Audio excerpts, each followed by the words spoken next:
Welcome back to the Peace and Passion podcast. I am so excited to bring you a guest today, someone that I really respect, someone that I have been following, and I'm just in awe of the work this woman is doing. Today, I've got a special guest called Barb Chambliss, and she's a professional mediator. She's been doing that for 40 years, and she's also been doing couples therapy for over 35 years. Now, she's not an Aussie, folks. She's from Colorado in the USA. And I want you to listen to her because she's got a gorgeous accent. Hello, Barb, and welcome. How are you today? Hello. I don't quite know how to speak any other way. So welcome to my accent and to me. Thank you very much. Well, we could always get into a discussion about who has the accent here, but hey. I'm just thankful that this isn't a group in Australia. It's the one country I have not visited, although I've interviewed women from Australia, and just hang out because I'm coming. I'll be there. Lovely. Well, we would love to have you here, especially with all the wonderful work that you're doing. But look, before we launch into the work that you're doing, I'd like you just to tell my audience just a little bit about you and who you are, and then you can tell them a little bit about the work that you've done, and we'll introduce your book, which is called Women Peacemakers, What We Have to Learn from Them. And I'm excited to learn about that. But first, let's talk about you. So who are you? Tell us something about you. So I was raised in the United States, kind of a middle-class white girl. And I went to college right at the time when a lot of the males that I was going to college with started getting drafted and going to Vietnam. Ooh. And so they would go to boot camp, and then they would come back, and boy, could they talk to me about how war was made. They were excited about it. They had no idea what they were getting in for. And I just kept thinking, like, well, they can tell me how war is made. Can I say how peace is made? I'm kind of interested in that, kind of. Then I just went on and I saw what they were like when they came home, and it was devastating. And then I started following a sort of an occupational track. I studied to be a mediator because that kind of answered the question of how do you make peace. I also worked on I was a trauma therapist and a couples therapist, and it amazed me how much interchange and examples across the board happen about war making and peacemaking in couples versus on a national level. And then I ended up getting a PhD, and it's a school that let me pick my topic. So I picked peacemaking, and you have to fill a gap in the literature when you do a PhD. And I looked, and there was plenty of information about male peacemakers. So I thought, well, I'll do female peacemakers. And then all the Nobel Peace Prize women were busy or gone or hiding or something. So I really studied individual, unknown women making peace. And I would say they're ordinary women that did extraordinary acts of peacemaking. Wow, that's so beautiful. It sounds like you and I share a passion for bringing peace into the world. I think, well, you know, the title of the podcast is Peace and Passion. And I guess I'm loving the fact that it had such early origins for you when you were growing up, and you were discovering about war. You discovered about what peace is not, about war and how people were impacted. Yeah. So, Barb, you've gone off and done this amazing thing and written a book, a whole book, and you've interviewed people from really diverse groups. As I was looking through what you've done, you've got Israeli soldiers, you've got a nun interviewed, you've got an Olympian skier, and even a Zimbabwean orphan. Like, yes. They're pretty diverse. You've traveled around to find these people, and you've captured what it is that they have in common, or you've captured their ideas about peace. Can you tell us a little bit about the book and how you came to this journey of kind of finding these people to interview? Oh, I can. I think Providence probably had a bigger hand in this than I knew. I thought I was in control, but I could never have created this book without the universe helping me, I would say. So it looked like my committee. They said, you've got to give a definition of peace, and then you've got to find people to interview. Yeah. And so I worked on the definition of peace, which I'll share with you in a minute. Yep. But then they said, now, not only can they be recommended by somebody, the people you're going to interview, recommended by someone on the outside, but they have to recommend themselves for it. Ah. And that was quite a challenge for me to do. But I was so out in left field. There really was no precedent for this. So I went, like, the very first thing I did was I was going to a music concert by 5 Irish brothers, and they're great musicians. So I just went behind stage and I said to them, "Hi, I'm doing a dissertation on women peacemakers. Do you know any women peacemakers in Ireland?" And they said, "Oh, no, we just do the music, but we've got a sister who's a disc jockey in Dublin. Here's her telephone number." Right. And that is literally how I got 60 different interviews around the world. Wow. And the next morning I called up their sister, and she said, "Oh, sure, I know what you're talking about. I've got 2 people." And then I would call those 2 people, and they would say, and this is interesting, they would say, "Oh my gosh, I would love to have you come interview me about my work, but I wouldn't call myself a peacemaker." So when I interviewed them, my son said to me, "Mom, ask them their definition of peace, and ask anything that makes that come about." And I'd go like, "Well, doesn't that qualify you as a peacemaker?" And where their consciousness would change in the middle of the interview, and nobody asked me to uncall them a peacemaker ever. So how lovely is that? So they're very ordinary people that you happen to come by chance, I guess. yes. And they're the people that you've included in your book. Let's start with the definition of peace. What does that mean to you? What is peace? What do we achieve? Well, I did have to start with that, because I had to ask and put out a definition enough to have people tell me if they knew anybody that was a peacemaker. And so I actually did a hand movement, and I'm going to speak about it and show it to you, because it was so effective and so universal that it got me 60 interviews. So I would say to people, if you put your hands out as if somebody was going to pour cold water in them, this is my definition of peace. And the reason it is because the hands are equal. And it's like equal respect, equal opportunity, equal treatment. Now, if I raise one hand and lower the other hand, I call that not peace, because there's a dominant and subordinate element to it.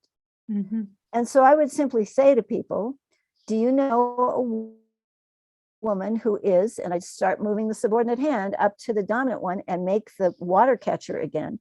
And I'd say, "Do you know anybody that's doing this?" And I got hundreds of nominations for it.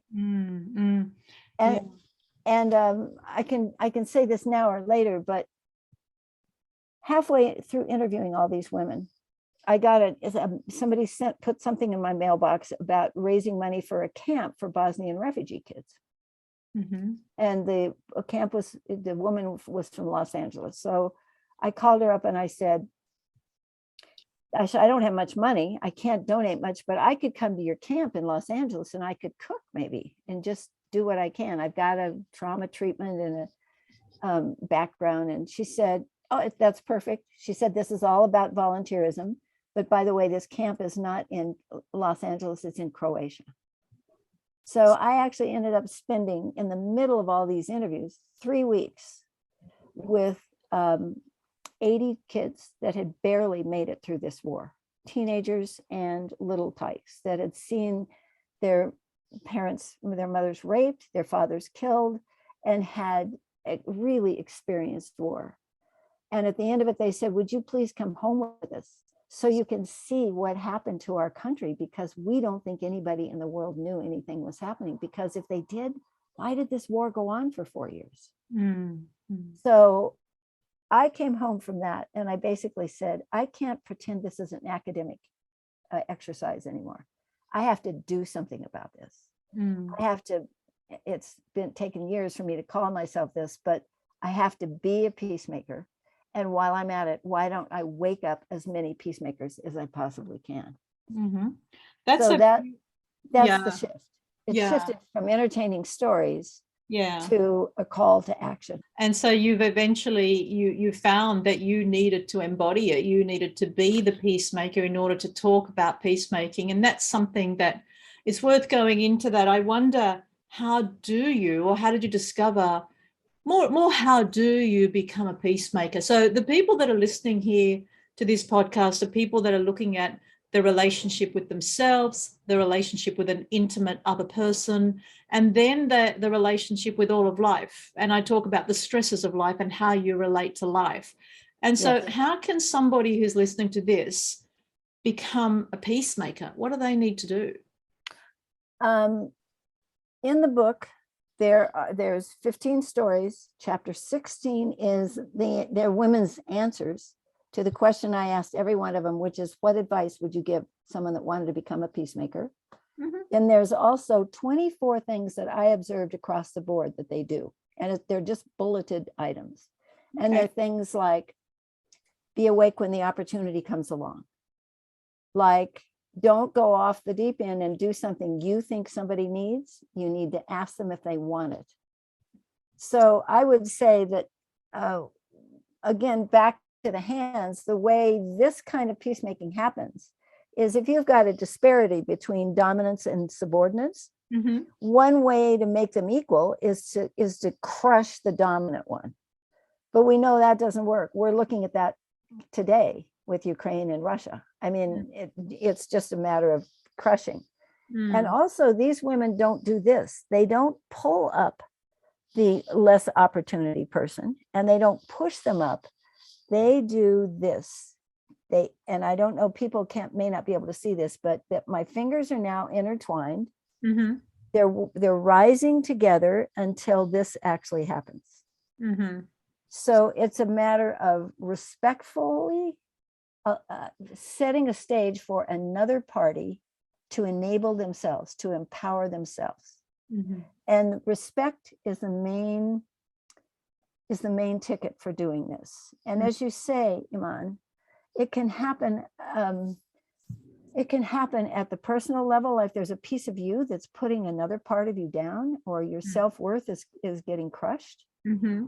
then there's another part of you needs to respectfully help your self-esteem rise. Or if you're in a relationship, a couple's relationship, then you need to work. One of the 24 bulleted items is don't do something for people, do it with them. Mm-hmm. And so let me see if some of these other things are never give up your goal and never get attached to how you get there. Mm-hmm. And these women's stories exemplify that all the way through. So, Barb, can I just pick up on the bit that you started off with, which is be awake for the opportunities, what you started with.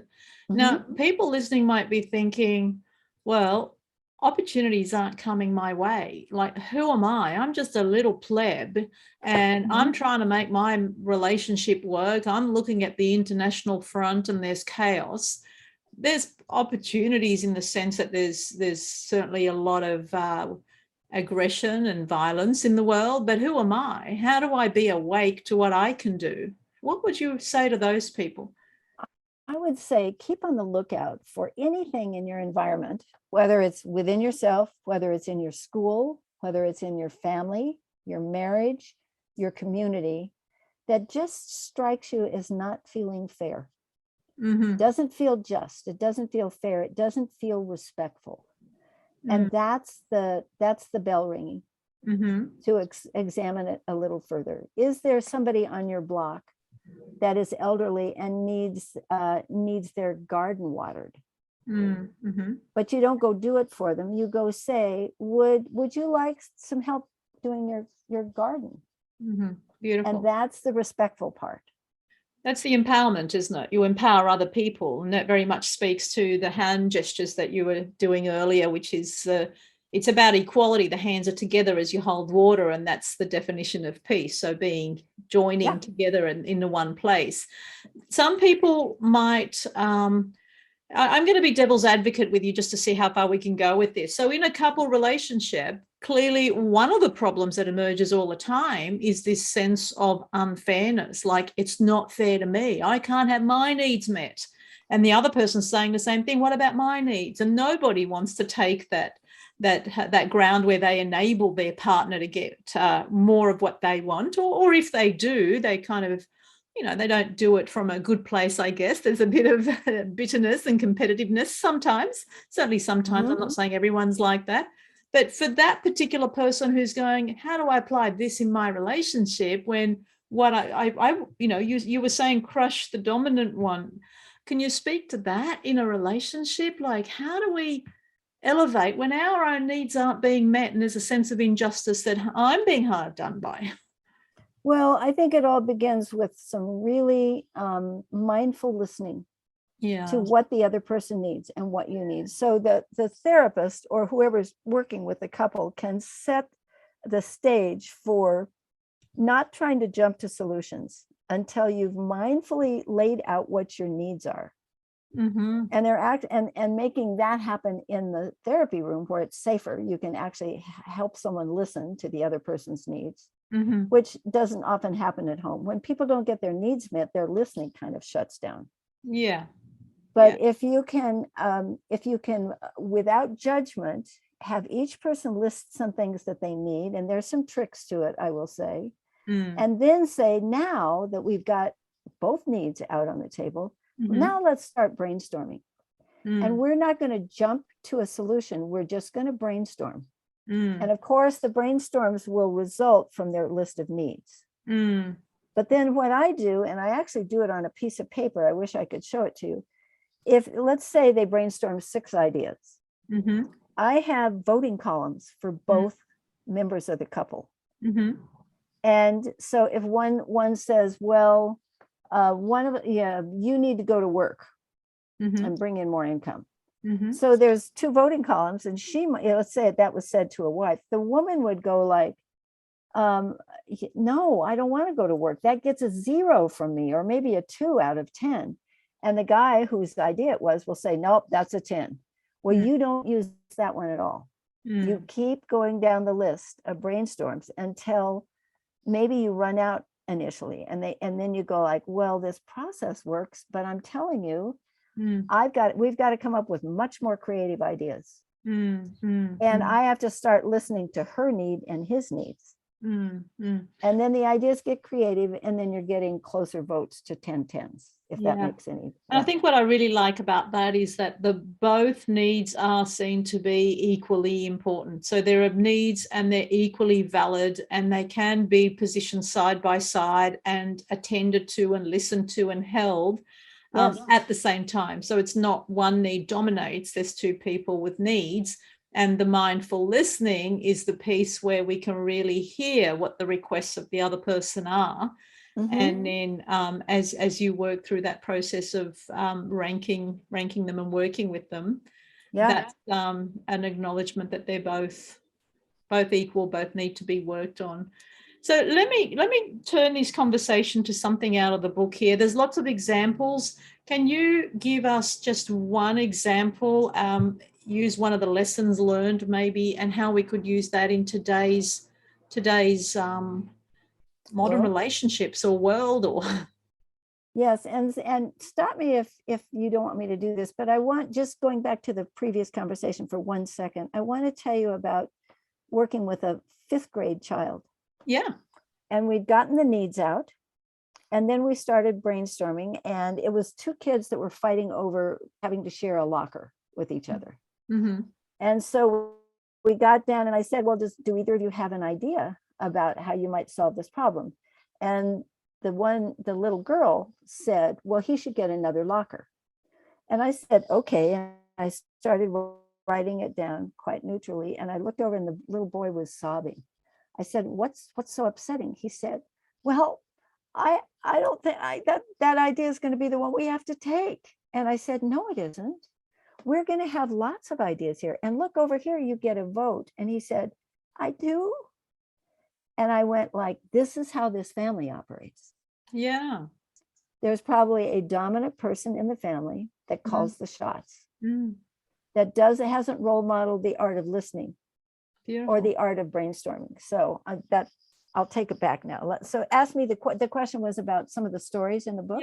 Yeah, but that's worth highlighting what you've just said. It's about kind of an acknowledgement that there isn't a dominant person in the relationship, and Exactly. an acknowledgement of needs, and that they all deserve to be equally held. I think that's kind of really important. And that everybody's brainstorming is valid, Valid. and everybody gets a vote.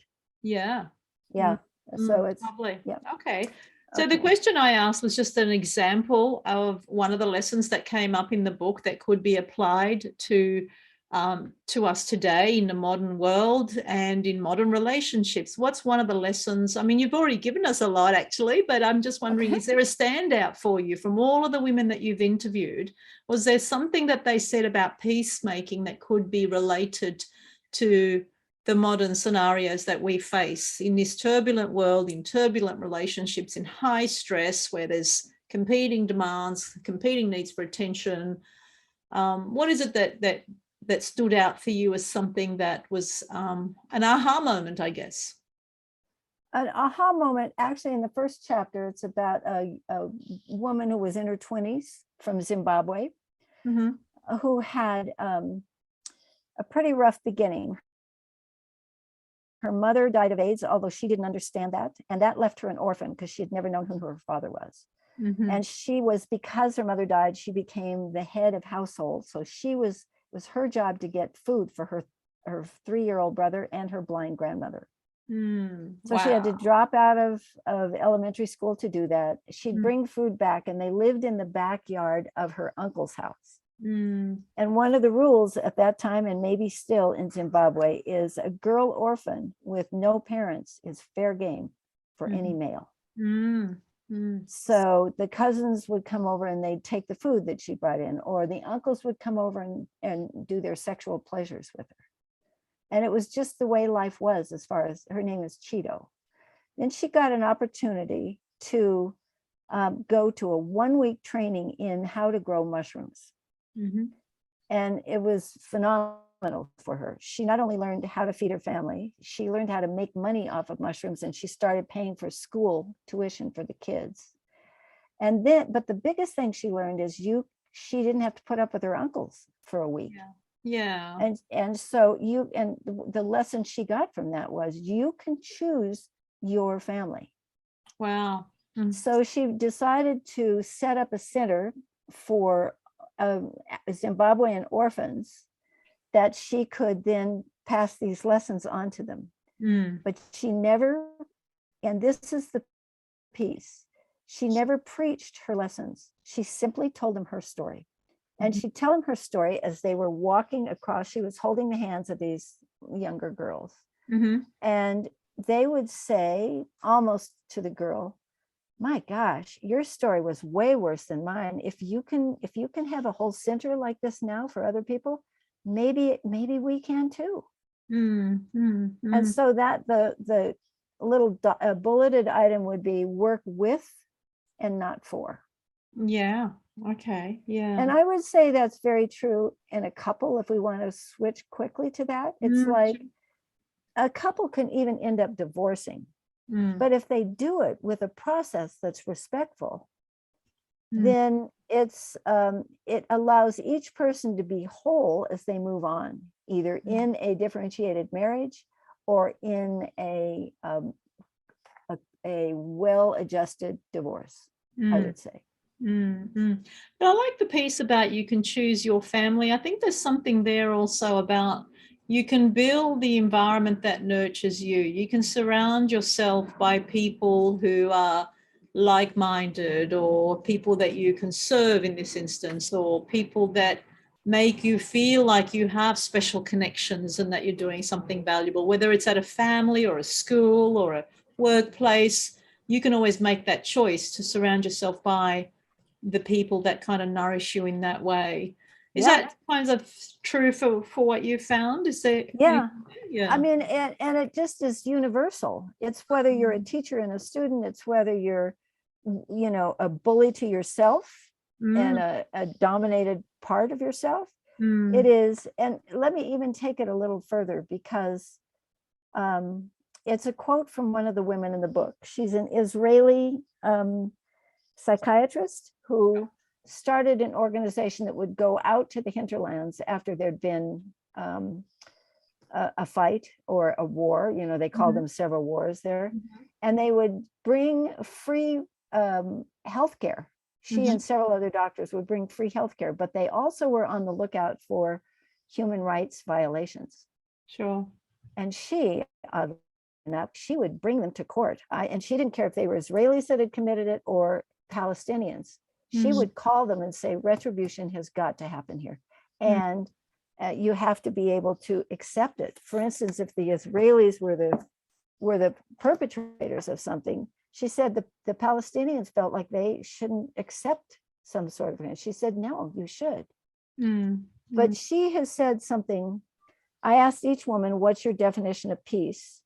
And she said, when peace is made, it's a synonym for respect. The main point is, she said, is that when people respect each other, they are willing to, and this is the powerful part, share power. Yeah. And that's true whether you're a husband and wife, you're, your siblings, your national presidents, or anything. And that, if you take that to the next step, this actually is the kind of peacemaking that makes war irrelevant. Yeah, absolutely. Yeah. Or and a marriage healthy, maybe. Yeah, of course. So 2 beautiful points here about respect, and that's a requirement, a prerequisite for any healthy relationship. Totally. And then the other one being about sharing power. So it's not a dominance, it's a more of an egalitarian state. There's also another theme that keeps on coming out in the work that you produce, and that's something around forgiveness. Can you talk a bit about what's the connection between peace and forgiveness? So I asked every woman that I interviewed the same set of questions. And one question was, what role do you think, if any, forgiveness plays in peacemaking? And it's hard to capture all of the answers, but generally they would say, if I don't forgive, I can't move forward. If I'm holding a grudge against someone else, it holds me back. So they would often say that about forgiveness. But many times, some of these women had all been involved in genocide. There was East Timor. There was Guatemala, which had a huge genocide. It was the Bosnian people. And so they would almost always say, you really can't have forgiveness until you have justice. Yeah. Yeah. And then there were there was one woman I interviewed, which kind of was at the far end of the scale. She said, oh my God, don't talk about forgiveness, because then somebody has to be identified as the perpetrator and somebody has to be identified as the victim. And that just brings you all back to a mess. And I went like, no, that's the one you need it most for. Yeah. So how can people navigating difficult relationships apply this concept, forgiveness, justice? How can they apply these ideas into their everyday life? What is it that you'd like to make known to them? I would say it could be wrapped up with one concept, which is respect. Yeah. And the way to check yourself about respect is the golden rule, is to say, am I helping this person empower themselves the way I would want to be empowered? Yeah. And so it's like, do unto others as you would have them do unto you. And it's the quickest check. And if you go like, ooh, I wouldn't want anybody telling me to do this, or I wouldn't want somebody pushing me too fast. So it's a respect check is what I would say. Yeah, I love that. That's a lovely golden rule. It's a respect check. Am I helping them empower themselves? Am I treating them the way I want to be treated? Can I apply it to me? It's a lovely piece of kind of turning. Turning on the inside eyes, looking at your own actions and reviewing them within that frame is something that everyone could incorporate in their interactions. I'm going to move you on to something that is ways to recalibrate your daily interactions with others. And I think you have already mentioned the respect and something about non-violence. Is there anything there? You said there's 5 ways to recalibrate. Is there anything further that needs to come out here that we haven't talked about? Well, what I often do when I give talks about this, and I'm happy to do it here if you want, Sure. is simply ask people to close their eyes, and then I read the 24 things Mm-hmm. that it's like the success list for a peacemaker of this kind of peace. It's not for being an activist. It is Mm-hmm. not necessarily for being a marcher, Mm-hmm. a protester. Sure. It is not for somebody sitting at the table trying to make peace out of a war that's ruined people. This is this kind of peacemaking.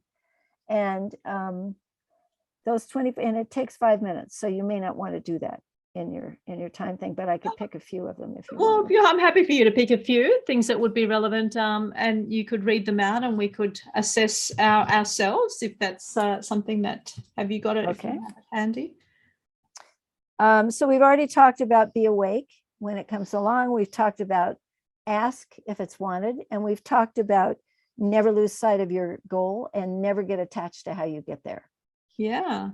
The fourth one, well, let me just read a couple others here. Every day, and this is what makes it a conscious act of peacemaking. Every day, revisit the wisdom of and your willingness to continue this work. These women almost quit all the time, but they just didn't quite do it. So another one is operate from unconditional caring, not from sentimentality. Yeah.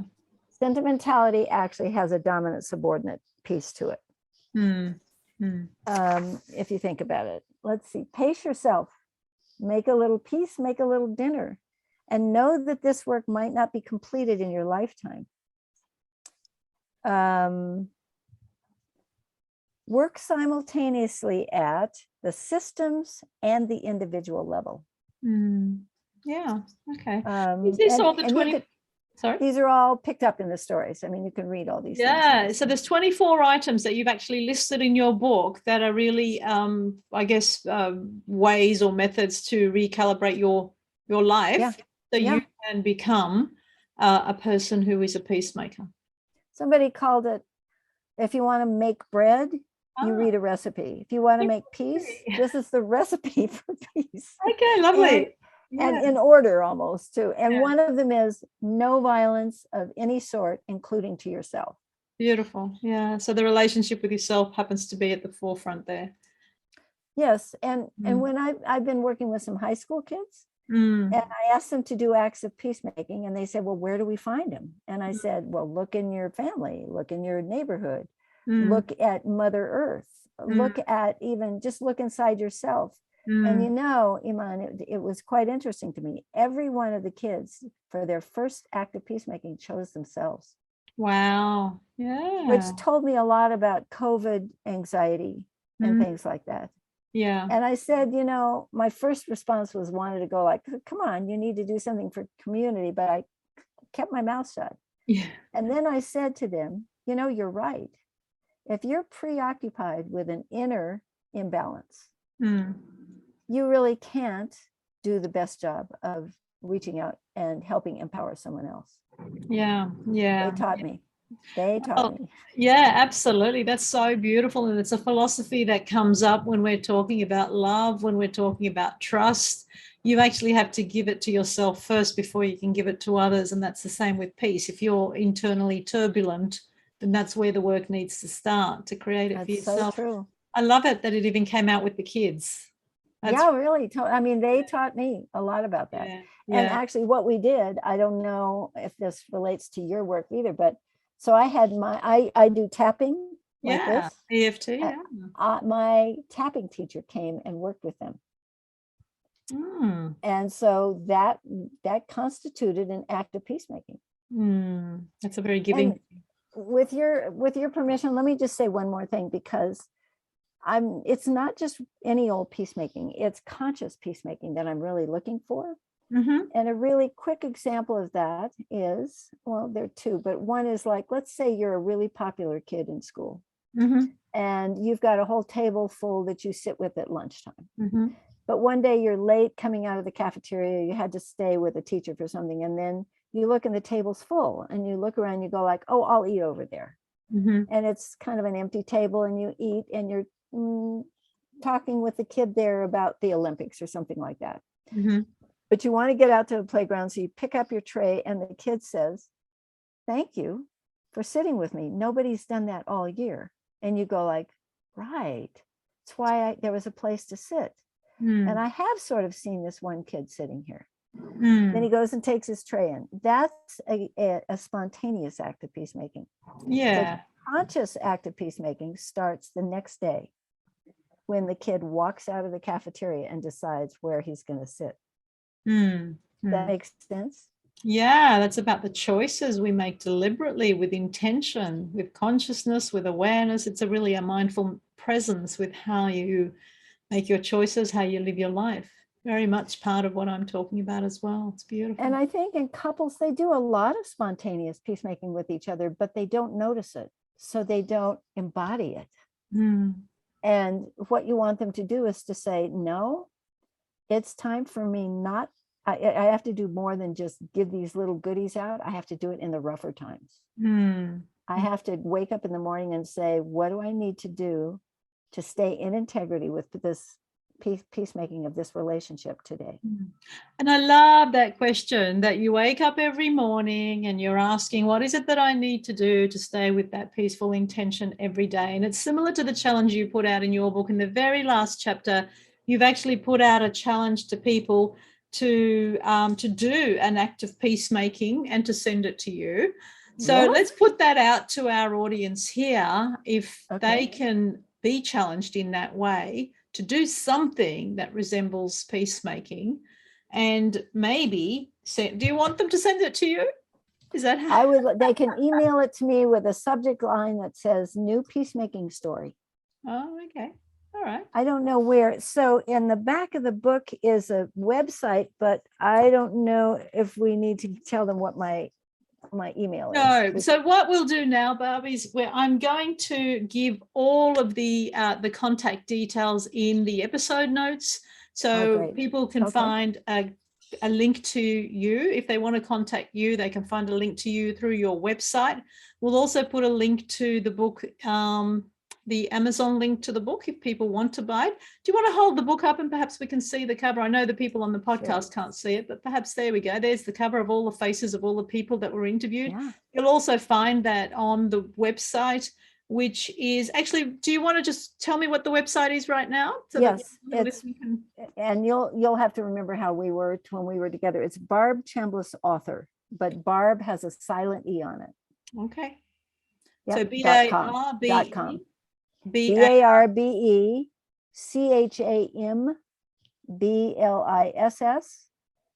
author.com.